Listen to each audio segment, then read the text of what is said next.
ভাইয়েরা, জিলকদ মাসে আমরা একটা প্রেক্ষাপট নিয়ে আজকে আলোচনা করব। রাসূলুল্লাহ সাল্লাল্লাহু আলাইহি ওয়াসাল্লাম স্বপ্ন দেখলেন, মদিনাতে যখন ওনারা ছিলেন স্বপ্ন দেখলেন যে উনি সাহাবায়ে কেরামকে নিয়ে মক্কায় আসছেন, এখানে উনি উমরা আদায় করবেন। উমরার জন্য এখানে এসে উমরা করবেন মক্কায় এসে, এবং চুল এগুলো মুন্ডাবেন, কাটবেন, এইভাবে একটা স্বপ্ন দেখলেন। স্বপ্ন দেখার পরে সাহাবায়ে কেরামকে বললেন স্বপ্নটা। সাহাবায়ে কেরাম খুব উজ্জীবিত হইলেন, খুশি হইলেন, কারণ কতদিন পরে নিজেদের বাপদাদার বাড়ি হিজরত করে চলে গেছে, এরপর আর আসা হয় নাই। এখন উমরা মানে মক্কায় যাবে, রাসূলুল্লাহ সাল্লাল্লাহু আলাইহি ওয়াসাল্লাম আমাদেরকে বলছেন, সবাই খুশি। কিন্তু এই উমরাটা মানে মক্কায় আসার যে উমরা, এটা কোন বছরে, কোন সনে, কোন মাসে, এটার ওই স্বপ্নে জানানো হয় না। শুধু এতটুকু রাসূলুল্লাহ সাল্লাল্লাহু আলাইহি ওয়াসাল্লাম দেখলেন। এখন এটা নিয়ে ভাবতেছেন কি করবেন। এর মধ্যে হঠাৎ করেই সাহাবায়ে কেরামকে রাসূলুল্লাহ সাল্লাল্লাহু আলাইহি ওয়াসাল্লাম বললেন প্রস্তুত হওয়ার জন্য। সাহাবায়ে কেরাম প্রায় 1000-এর উপরে, 1400-1500 কম বেশ এই পরিমাণ বিশাল এক সংখ্যক সাহাবায়ে কেরাম রাসূলের সাথে উমরা আদায়ের জন্য ওনারা মদিনা থেকে মক্কায় আসলেন। তো মক্কায় এখনও আসে নাই। মক্কা থেকে একটু দূরে হুদাইবিয়া, একটা কূপ বলা হয়, ওখানে মোটামুটি ওনারা আসার পরে ওখানে অবস্থান করেন। অনেক লম্বা কথা আছে এখানে, সহিহ বুখারীর 2731, 32, এই 33, এখানে আরও অনেক হাদিসে বিশাল লম্বা হাদিস আনা হয়েছে। এখানে আসার পর রাসূলুল্লাহ সাল্লাল্লাহু আলাইহি ওয়াসাল্লাম ওনারা উমরার জন্যই আসছেন, বাইতুল্লাহকে জিয়ারত করবেন, বাস এতটুকুই ইচ্ছা। এর মধ্যে মক্কার যারা কোরাইশরা তারা জানতে পারলো যে রাসূলুল্লাহ সাল্লাল্লাহু আলাইহি ওয়াসাল্লাম এইভাবে একটা বিশাল বাহিনী নিয়ে আসছে। তো পরপর অনেক মানুষ একজন একজন করে অনেকেই রাসূলুল্লাহ সাল্লাল্লাহু আলাইহি ওয়াসাল্লামের কাছে আসছেন, বিভিন্ন কথাবার্তা, দেখা সাক্ষাৎ। তো রাসূলুল্লাহ সাল্লাল্লাহু আলাইহি ওয়াসাল্লাম তাদেরকে বারবার বলছেন, আমরা কোনো কিছুর জন্য আসি নাই, শুধু বাইতুল্লাহকে জিয়ারত করব, উমরা করব। এখানে আরেকটা বিষয় আমরা হয়তো অনেকেই জানি, আমরা অনেক সময় উমরা, রাসূলুল্লাহ সাল্লাল্লাহু আলাইহি ওয়াসাল্লামের জীবনে যতগুলো উমরা উনি সব এই জিলকদ মাসে করছেন। কোন মাসে করছেন? জিলকদ মাস। রাসূলুল্লাহ 4টার মতন উমরা আদায় করছেন, এগুলো প্রায় সব জিলকদ মাসেই করছেন। এই জন্য জিলকদ মাসে উমরা করারও চেষ্টা করা। সবশেষে ওনাদের একজন প্রতিনিধি রাসূলুল্লাহ সাল্লাল্লাহু আলাইহি ওয়াসাল্লামের কাছে আসে, এটা চুক্তি হয়, এটাকে সুলহুল হুদাইবিয়া বলা হয়, হুদাইবিয়ার সন্ধি চুক্তি। অনেক ঘটনার মধ্যে যখন ওনারা ওই জায়গায় অবস্থান করেন, পানি, একটা কূপের মধ্যে পানি নাই, রাসূলুল্লাহ সাল্লাল্লাহু আলাইহি ওয়াসাল্লামের মোজেজায় রাসূলুল্লাহ সাল্লাল্লাহু আলাইহি ওয়াসাল্লাম একটা তীর ওই কূপের মধ্যে নিক্ষেপ করেন, এরপরে আল্লাহ তাআলা ওখানে পানি দান করেন, পানি এসে যায়, তারা তৃপ্তি সহকারে পানি পান করেন। এই সন্ধি চুক্তিটাতে যতগুলো চুক্তি সবগুলোই বাহ্যিকভাবে কাফেরদের পক্ষে। বাহ্যিকভাবে কাদের পক্ষে? মানে কোরাইশরা যা যা বলছে রাসূলুল্লাহ সাল্লাল্লাহু আলাইহি ওয়াসাল্লাম সবগুলোই মেনে নিছেন, যার ফলে বাহ্যিকভাবে দেখা যায় যে ইসলাম এটা একটু হেয় তুচ্ছ হইল ইসলাম। তারা বলল যে আপনারা এই বছর চলে যাবেন, আগামী বছরে উমরা করতে আসবেন এবং 3 দিন বা কয়েকদিন অবস্থান করবেন, বাস। এরপরে অস্ত্র শস্ত্র সজ্জিত হয়ে আসবেন না। যদি মক্কার কোনো মানুষ মুসলমানও হয়ে আপনার কাছে চলে যায়, তাকে আমাদের কাছে ফেরত দিতে হবে। তো মুসলমান এটাকে মেনে নেওয়ার তো কথা না, যে একজন মানুষ মুসলমান হয়ে আমাদের কাছে আসবে, আবার আমরা তাকে ফেরত দিয়ে দিব, না, এটা হইতে পারে না। কিন্তু রাসূলুল্লাহ সাল্লাল্লাহু আলাইহি ওয়াসাল্লাম এটাও মেনে নিছেন। এবং মদিনা থেকে কোনো মানুষ যদি রাসূলুল্লাহ সাল্লাল্লাহু আলাইহি ওয়াসাল্লামের কাছে যায়, তাকেও ফেরত দিতে হবে।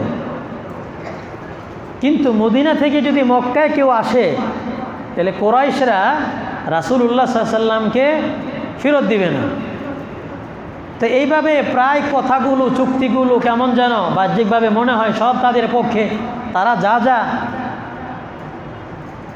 সন্ধি চুক্তি করলেন সব রাসূলুল্লাহ সাল্লাল্লাহু আলাইহি ওয়াসাল্লাম মেনে নিছেন। এর মধ্যে আবু জুনদব রাদিয়াল্লাহু আনহু, উনি গ্রাম্য এক অঞ্চল থেকে পায়ে বেড়ি পরা অবস্থায় রাসূলুল্লাহ সাল্লাল্লাহু আলাইহি ওয়াসাল্লামের কাছে আসছে। ওই সময় সন্ধি এখনও কমপ্লিট হয় নাই, রাসূলুল্লাহ সাল্লাল্লাহু আলাইহি ওয়াসাল্লামের কাছে চলে আসছে। তখন ওই প্রতিনিধি যে আছে সে বলছে, হে আল্লাহ রাসূল, তারা বলে নাই, বলছে, হে মুহাম্মদ, আবু জুনদবকে আমাদের কাছে ফেরত দিতে হবে। কারণ চুক্তি তো এটা ছিল যে কেউ যদি আপনার কাছে চলে যায় তাকে ফেরত দিতে হবে। রাসূল বললেন, তো এখনও চুক্তি তো সম্পূর্ণই হয় নাই। বলে, না, সম্পূর্ণ হইলে দিতে হবে। আবু জুনদব রাদিয়াল্লাহু আনহু উনি সাহাবায়ে কেরামকে বললেন, দেখো, তারা আমারে কষ্ট দিবে, আমারে মারবে, এই সেই। কিন্তু রাসূলুল্লাহ সাল্লাল্লাহু আলাইহি ওয়াসাল্লাম ওই যে ওই কথা, তাদের কথাটাই মেনে নিয়ে তাকে তাদের কাছে ফেরত দিয়ে দিচ্ছে। আমরা তো হইলে খট্টগোল বাজা দিতাম না, মারপিট করতাম। হ্যাঁ, তো এই সেই 1400-1500 সাহাবায়ে কেরাম। ওমর রাদিয়াল্লাহু তাআলা আনহু যখন দেখলেন যে সবগুলো চুক্তি মানে সব তাদের পক্ষ, তারা যা বলছে রাসূল মেনে নিছে, উনি ধৈর্যহারা হয়ে গেছেন। সাহাবায়ে কেরাম অন্যরাও যারা, তাদেরও খুব একটা পছন্দ হয় নাই।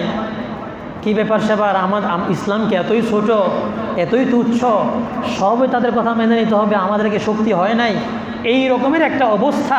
আলী রাদিয়াল্লাহু তাআলা আনহু এই চুক্তিগুলো লিখতেছিলেন। হ্যাঁ, তো লেখার শুরুতে আলী রাদিয়াল্লাহু তাআলা আনহুকে বললেন, রাসূল সাল্লাল্লাহু আলাইহি ওয়াসাল্লাম বললেন, আলী লেখো, উকতুব বিসমিল্লাহির রহমানির রহিম। বিসমিল্লাহির রহমানির রহিম দিয়ে কী করো, লেখো। তখন তারা বলল যে, না, রহমান আবার কে, আমরা এটা মানি না, এইভাবে লেখা যাবে না। তো রাসূল সাল্লাল্লাহু আলাইহি ওয়াসাল্লাম এটাও মেনে নিছেন। একটা পর্যায়ে এখন এই যে লেখাটা, চুক্তিটা হইল কার মাঝে আর কার মাঝে? কুরাইশদের মাঝে আর রাসূলুল্লাহ সাল্লাল্লাহু আলাইহি ওয়াসাল্লামের মাঝে। তখন আলী রাদিয়াল্লাহু তাআলা আনহু, এটা বুখারীর বর্ণনা, আলী রাদিয়াল্লাহু তাআলা আনহু উনি এভাবে লিখতেছিলেন আর কি, হ্যাঁ, বাইনা মুহাম্মদ রাসূলুল্লাহ। তো তারা বলল, না, আমরা যদি আপনাকে রাসূল মানতাম, মেনে যদি নিতাম, তাহলে তো আপনার সাথে চুক্তি মুক্তি তো কিছু করতাম না, আপনাকে আমরা নির্দ্বিধায় মক্কায় ঢুকতে দিতাম। সুতরাং রাসূলুল্লাহ শব্দটা কেটে দিতে হবে, শুধু লিখতে হবে কি মুহাম্মদ ইবনে আবদুল্লাহ। মানে এখানে স্বাভাবিকভাবে মানুষের ধৈর্য, এত সাহাবায়ে কেরাম একটার পরে একটা তারা যা বলছে তাই, এক পর্যায়ে রাসূলুল্লাহও এখানে লিখতে দিবে না, বলে যে তোমরা মুহাম্মদ ইবনে আবদুল্লাহ লিখবা। রাসূলুল্লাহ সাল্লাল্লাহু আলাইহি ওয়াসাল্লাম এটাও মেনে নিলেন। মেনে নিয়ে আলীকে বললেন, আলী, তুমি রাসূলুল্লাহকে মিটে দাও, এটাকে মুছে দাও। আলী রাদিয়াল্লাহু তাআলা আনহু, ওনার এই সাহস হইতেছে না। উনি বলছে, হে আল্লাহ রাসূল, আমি রাসূলুল্লাহ সাল্লাল্লাহু আলাইহি ওয়াসাল্লাম কী করতে পারবো না, মিটাইতে পারবো না। মিটাইতে পারবো না মানে রাসূলুল্লাহ সাল্লাল্লাহু আলাইহি ওয়াসাল্লামের কথার অবাধ্যতা না, মানে রাসূলুল্লাহ সাল্লাল্লাহু আলাইহি ওয়াসাল্লামের এত বড় শান, উনি আল্লাহর রাসূল সত্য এবং এটা লিখছেন, না, এটা মিটানো যাবে না। এবং ওনার রাসূল সাল্লামের শান, মর্যাদা, সম্মানে উনি আর আসলে এটা করতেই পারে নাই। পরে রাসূলুল্লাহ সাল্লাল্লাহু আলাইহি ওয়াসাল্লাম এই কাগজ বা যেটাতে লিখছেন, ওটা থেকে রাসূলুল্লাহ শব্দটা কী করছেন, মুছে দিচ্ছেন। এইভাবে মোটামুটি চুক্তিটা হয়ে গেল। ওমর রাদিয়াল্লাহু তাআলা আনহু সবে দেখলেন, দেখার পরে উনি একটু ধৈর্যহীন বেশি হয়ে পড়ছেন। আল্লাহ রাসূল সাল্লাল্লাহু আলাইহি ওয়াসাল্লামের কাছে আসছেন, আয়েশা বলছেন, হে আল্লাহ রাসূল, আপনি কি সত্য নবী নন? কথাটা বাহ্যিকভাবে একটু অন্যরকম মনে হয় না, যে ওমর রাদিয়াল্লাহু তাআলা আনহু মনে হয় সন্দেহ করতেছে, সন্দেহ না, উনি এই বিষয়গুলো মানে মেনে নিতে পারতেছিলেন না যে আমরা এত শক্তি আমাদের অর্জন হয়েছে ইসলামের এখন, তো তারা যাই যাই বলল সবই মেনে নিলাম। বলল, হে আল্লাহ রাসূল, আপনি কি সত্য নবী নন? এবং আপনি আমাদেরকে বলেন নাই যে আমরা উমরা আদায় করতে পারবো, মাথা হলক করব, মাথা চুল কাটবো? আল্লাহ রাসূল বলেন, হ্যাঁ ওমর, আমি সত্য নবী, আমি তোমাদেরকে বলেছি তোমরা উমরা করতে পারবা, কিন্তু কোন বছর করবে এই সন তারিখ আমি তোমাদেরকে বলিনি, তবে অবশ্যই তোমরা করবা। এরপরে উনি ওনার ধৈর্য মানে কুলাইতেছে না, উনি আবু বকর রাদিয়াল্লাহু তাআলা আনহুর কাছে চলে আসছেন। আবু বকর রাদিয়াল্লাহু তাআলা আনহুর কাছে এসে বললেন, আবু বকর, আমরা কি সত্যের উপরে নই? বুখারীর কথা, বুখারীতে আসছে হাদিস। এবং আমাদের শত্রুরা কি মিথ্যার উপরে নয়? আবু বকর বলেন, অবশ্যই আমরা সত্যের উপরে। বলে, আমাদের নবী কি সত্য নবী নন? বলছে, অবশ্যই সত্য নবী। ওই কথাগুলো ঘুরে ঘুরে রাসূলকে আমাদেরকে বলে নাই যে আমরা উমরা আদায় করতে পারবো, কিন্তু এখন তো পারতেছি না। তা বলছে উনি যা বলছেন, যা করছেন সবটাই তার রবের ইশারায়, রবের হুকুমেই করছেন। সুবহানাল্লাহ। এই হচ্ছে ঈমান। আবু বকর আর ওমর রাদিয়াল্লাহু ঈমানের অবস্থা। মানে রাসূলুল্লাহ সাল্লাল্লাহু আলাইহি ওয়াসাল্লাম করছেন, বাস, কোনো কথা নাই। আমান্না সাল্লাম না, আমাদের যুক্তিতে ধরুক না ধরুক, এটাই ঠিক, এটাই সত্য, কোনো কথা নাই। আবু বকর রাদিয়াল্লাহু তাআলা বলতে পারতেন এই কথা, কিন্তু আবু বকর বলছে না, অবশ্যই তিনি সত্য নবী, তিনি যা করছেন, যা হচ্ছে অবশ্যই তার রবের সাহায্যে এবং তার রব তাকে সাহায্য করে। তুমি ধৈর্য ধরো, সব এভাবে আবু বকর রাদিয়াল্লাহু তাআলা আনহু ওমর রাদিয়াল্লাহু তাআলা আনহুকে বুঝাইলেন। হাদিসে আসছে ওমর রাদিয়াল্লাহু তাআলা আনহু এই যে উনি ধৈর্যহীন হইয়া এই কথাগুলো রাসূলুল্লাহ সাল্লাল্লাহু আলাইহি ওয়াসাল্লামের সাথে বলছেন, অনেকটা রাসূলুল্লাহ সাল্লাল্লাহু আলাইহি ওয়াসাল্লামের শান মর্যাদার খেলাফ। শান মর্যাদার খেলাফ না? সাহাবায়ে কেরাম রাসূলুল্লাহ সাল্লাল্লাহু আলাইহি ওয়াসাল্লামের চোখের দিকে তাকাইতেন না, ওনার চোখের দিকে চোখ তাকাবেন এটাও ওনারা করতেন না। রাসূল সাল্লাল্লাহু আলাইহি ওয়াসাল্লামকে এত মর্যাদা, এত সম্মান করতেন। থুতু ফেললে, এই হাদিসে আছে, যখন ওই যে হুদাইবিয়াতে মক্কা থেকে প্রথম উরওয়া ইবনে মাসউদ, সে যখন প্রথমে আসছে, কুরাইশদেরকে বলছে, হে কুরাইশরা, তোমরা কি আমার সন্তান নও? বলছে, হ্যাঁ আপনার সন্তান। বলে, আমি কি তোমাদের পিতার মতো না? বলছে, হ্যাঁ। তাহলে ঠিক আছে, আমি যাই দেখি। পরে উনি রাসূলুল্লাহ সাল্লাল্লাহু আলাইহি ওয়াসাল্লামের কাছে প্রথমে আসছিলেন এই হুদাইবিয়ার সময়। ওনার বর্ণনা, উনি গিয়া কুরাইশদের কাছে ঘটনা বলছে, শোনো, আমি কেসরা কাইসার বিশাল বিশাল পরাশক্তি বাহিনী বাদশাদের কাছে প্রতিনিধিত্ব করছি, ওখানে গিয়েও আমি রাসূলুল্লাহ মুহাম্মদের অনুসারীরা, তার বক্তব্য এটা, মুহাম্মদকে এই পরিমাণ সম্মান আর মর্যাদার আসনে রাখে যে আমি পৃথিবীতে কোনো বাদশার, কোনো রাজা প্রজাদেরকে দেখি নাই বাদশাদেরকে এত সম্মান করতে। বলে রাসূলুল্লাহ সাল্লাল্লাহু আলাইহি ওয়াসাল্লাম মুহাম্মদ উনি থুতু ফেলবে, এই থুতু তারা মাটিতে ফেলতে দেয় না, থুতুটাও কি করে না, মাটিতে ফেলতে দেয় না, থুতুটাও গায়ের মধ্যে মাইখা দেয়।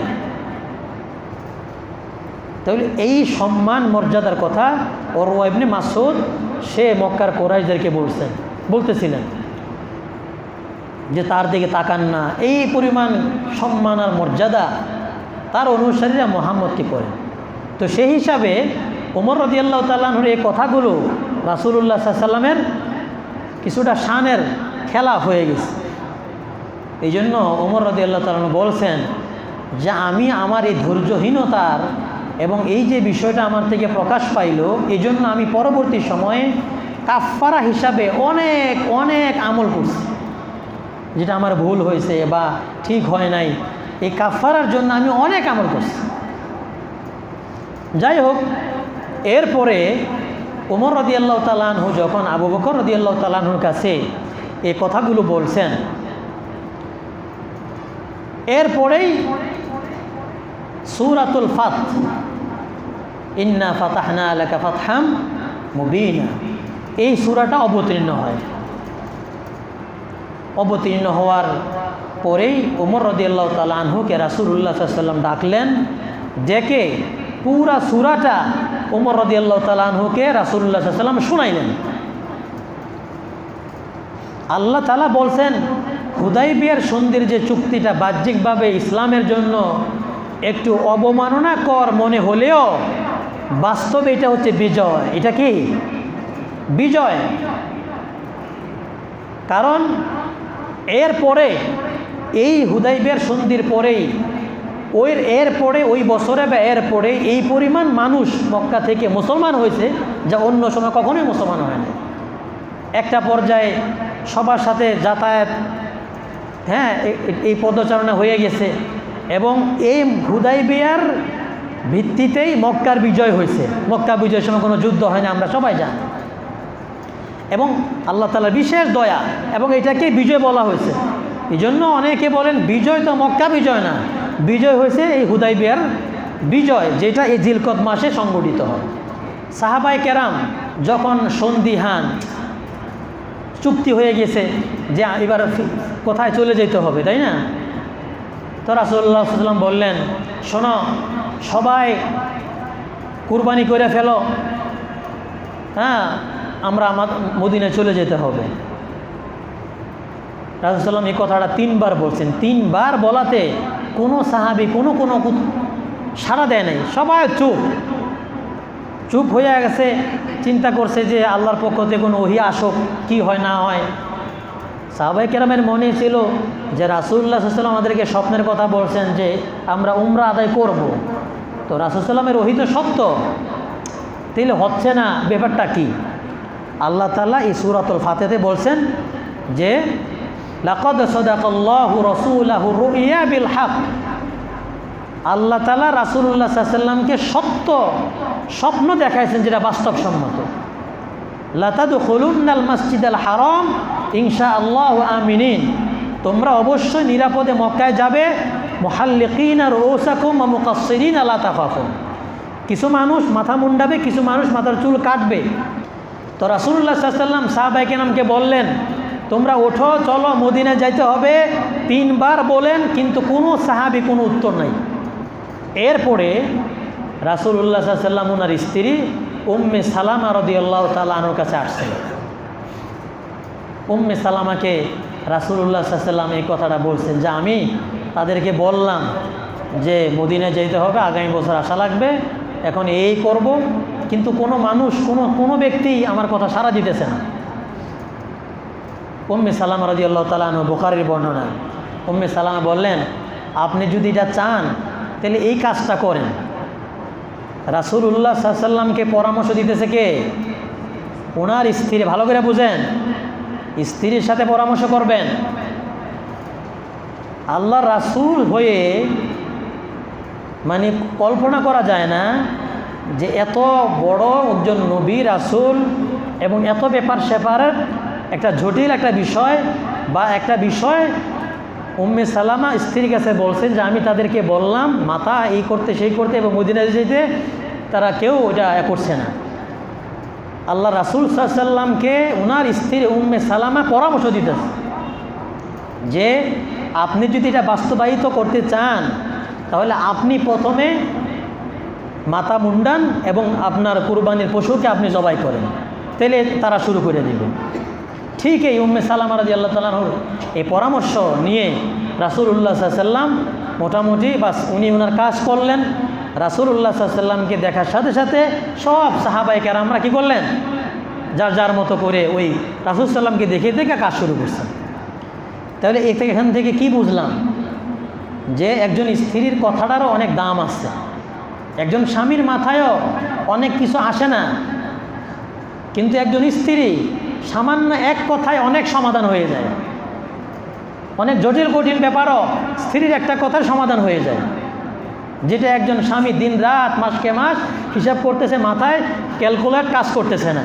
তার সাথে পরামর্শ হয়েছে, তো বাস স্ত্রীর কথাটা এত বড় দামি হয়ে যায়। যাই হোক, ওনারা ওই সময় আরও কিছু আয়াত অবতীর্ণ হয়। রাসূলুল্লাহ সাল্লাল্লাহু আলাইহি ওয়াসাল্লাম বাস মদিনায় চলে গেলেন। মদিনায় চলে যাওয়ার পর মক্কা থেকে আবু সিয়াল্লাহ তাআলা আনহু, উনি মক্কায় মদিনায় গিয়ে মুসলমান হন রাসূল সাল্লামের কাছে।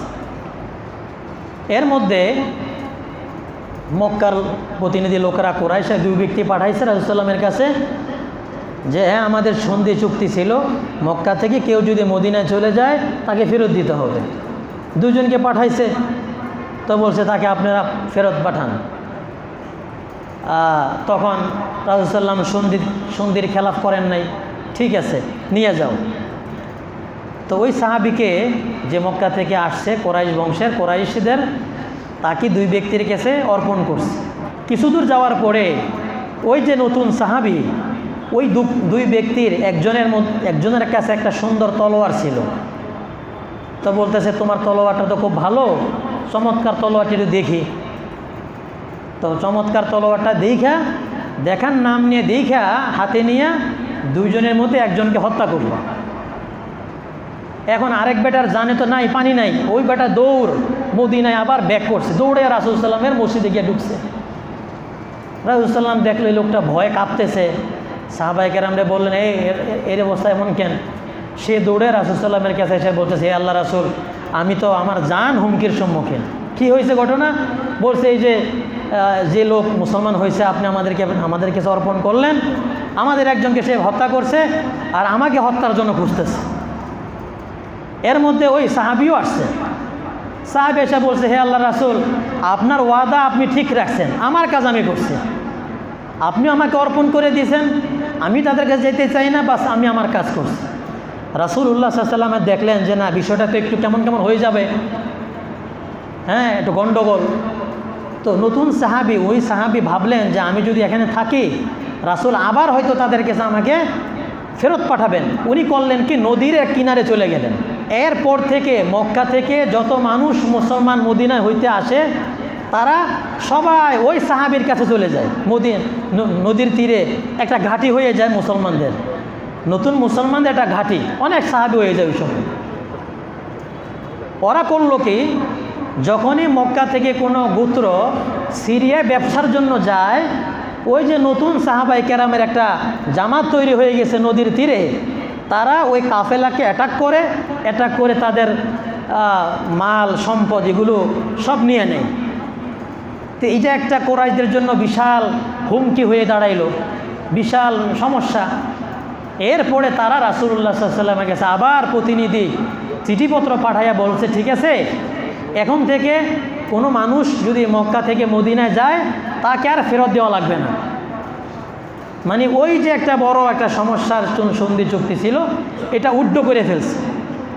এইভাবে ওই সময় মুসলমানদের সংখ্যা অনেক অনেক অনেক দিন বাড়তে থাকে।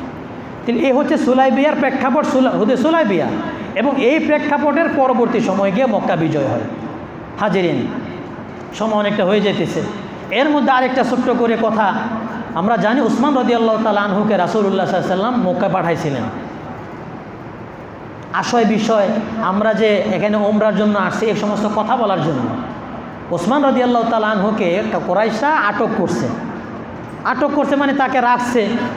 এদিকে এসে সবার কাছে এই কথাটা প্রসিদ্ধ হয়ে যায় যে উসমান রাদিয়াল্লাহু তাআলা আনহুকে হত্যা করা হয়েছে। যখন শুনছে উসমান রাদিয়াল্লাহু তাআলা আনহুকে হত্যা করা হয়েছে, সব সাহাবায়ে কেরাম ক্ষেপে গেছেন। ওনারা উত্তেজিত হয়ে রাসূলুল্লাহ সাল্লাল্লাহু আলাইহি ওয়াসাল্লামের হাতে বায়াত নিছেন জিহাদের। কিসের বায়াত নিছেন? যে উসমানের হত্যার প্রতিশোধ নেওয়া হবে। উসমানের হত্যার প্রতিশোধ না নিয়ে আমরা কেউ এ মক্কার ভূখণ্ড ছেড়ে আমরা মদিনা যাব না।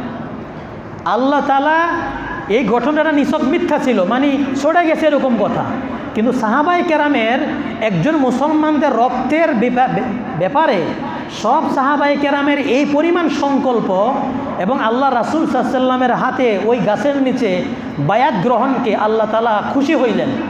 এটাকে বলা হয় বায়াতে রিদওয়ান, সন্তুষ্টের বায়াত। আল্লাহ তাআলা বললেন, লাকাদ রাদিয়াল্লাহু আনিল মুমিনিনা ইয ইউবাইউনাকা তাহতা শাজারা। আল্লাহ তাআলা ওই মুমিনদের উপরে খুশি হয়ে গেছেন যারা গাছের নিচে আপনার হাতে বায়াত নিছেন। রাসূলুল্লাহ সাল্লাল্লাহু আলাইহি ওয়াসাল্লাম, বুখারীর বর্ণনা, ওসমান নাই, রাসূল বললেন, এই ডান হাতের দিকে তাকায়া বললেন, ইশারা করে বললেন, এই হাতটা ইয়াদু ওসমান, এই হাত হচ্ছে ওসমানের হাত। রাসূলুল্লাহ সাল্লাল্লাহু আলাইহি ওয়াসাল্লাম তখন ওনার বাম হাতটা দিয়া ডান হাতের মধ্যে বায়াত নিলেন, মানে রাসূলুল্লাহ সাল্লাল্লাহু আলাইহি ওয়াসাল্লামের ওসমান রাদিয়াল্লাহু আনহুর পক্ষ থেকেও বায়াত নিছেন। আল্লাহ বললেন মুহাম্মদুর রাসূলুল্লাহ ওয়াল্লাযীনা মাআহু আশিদ্দাউ আলাল কুফফার রুহামাউ বাইনাহুম, মুসলমানদের সিফত তো এই হবে যে মুসলমানরা পরস্পরে একে অপরের খোঁজখবর রাখবে, বিপদে কাছে দাঁড়াবে, তার সাহায্য করবে, তাকে খোঁজখবর রাখবে, পরস্পরের সহানুভূতি ভালোবাসা থাকবে।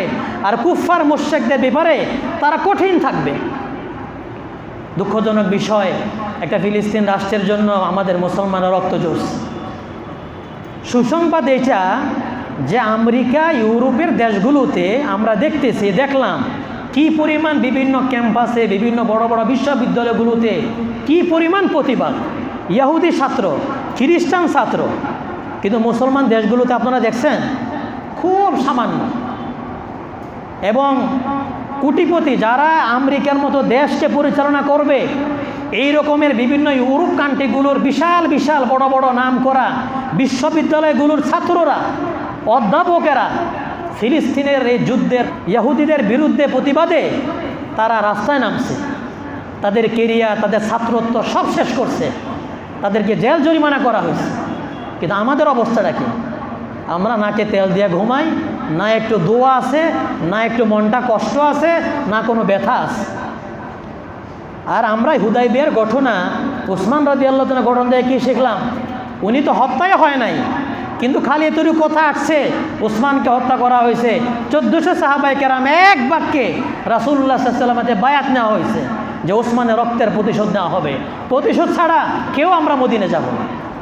এত পরিমাণ আলোচনা আমরা করি হচ্ছে, কিন্তু ওই যে ইসরায়েলদের পণ্য আমরা খাচ্ছি, ব্যবহার করছি, ওইটা আমাদের কাছে টেস্টি, ওইটা আমাদের মজা, ওইটা আমার স্বাদ।